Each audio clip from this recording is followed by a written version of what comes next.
Hello नमस्कार। जो आप स्क्रीन पे देख रहे हैं वो एक खेसारी लाल यादव का जो एल्बम सॉन्ग का पोस्टर है। तो बात करते हैं एल्बम सॉन्ग का। तो एल्बम सॉन्ग खेसारी लाल यादव का बहुत ज़्यादा दिनों के बाद उनका एल्बम सॉन्ग आया है, क्योंकि ग्लोबल म्यूजिक जंक्शन के विवाद के कारण उनका एल्बम सॉन्ग नहीं आ रहा था। लेकिन जैसे ही खेसारी लाल यादव अपने एल्बम का टीजर रिलीज करते हैं यूट्यूब पे, आते आते ही 4 घंटों के अंदर वो ट्रेंडिंग लिस्ट पे चला जाता है।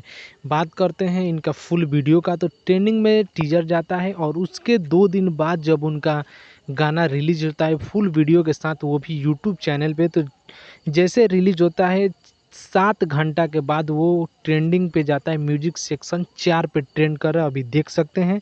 और 4 पे ट्रेंड करने के पश्चात देखा गया कि 14 घंटा में, मात्र 14 घंटा में 1.5 मिलियन व्यू क्रॉस कर चुका है और म्यूजिक सेक्शन में 4 नंबर पर ट्रेंड कर रहा है। इसलिए खेसारी लाल यादव को कहा गया है कि भोजपुरी के वो ट्रेंडिंग स्टार है। यहाँ पे आप सबूत देख सकते हैं लाइव। अगर गाना को नहीं सुने हुए, एल्बम का नाम है बिहार में होई, जो कि इनका बहुत ही ड्रीम प्रोजेक्ट है, यानी कि ये बहुत ही अच्छा से इस प्रोजेक्ट को पूरा किए हैं। तो एक बार ज़रूर गाना को सुनिए। वीडियो के डिस्क्रिप्शन में इस सॉन्ग का लिंक है, डायरेक्ट आप उस पर प्रेस कर कर गाना को सुन सकते हैं। कमेंट कर कर बताइए सॉन्ग आप सभी को कैसा लगा, और खेसारी लाल यादव का जो ट्रेंडिंग में हर गाना को आना आप सभी को कैसा लगता है, कमेंट कर कर जरूर बताइए। खेसारी लाल यादव पावर स्टार पवन सिंह के फैंस है तो चैनल को सब्सक्राइब कीजिए, वीडियो को दूर दूर तक शेयर कीजिए।